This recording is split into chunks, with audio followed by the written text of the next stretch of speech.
National Weather Service in Sterling, Virginia has issued a special marine warning for Tidal Potomac from Key Bridge to Indian Head, Maryland, until 5:45 p.m.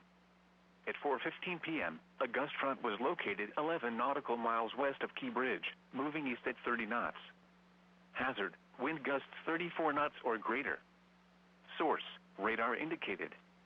Impact, boaters and small craft could be thrown overboard by suddenly higher winds and waves capsizing their vessel. Locations impacted include Fort Washington, Tidal Basin, Reagan National Airport, Gunston Hall, Woodrow Wilson Bridge, Key Bridge, Fort Hunt, National Harbor, and Alexandria.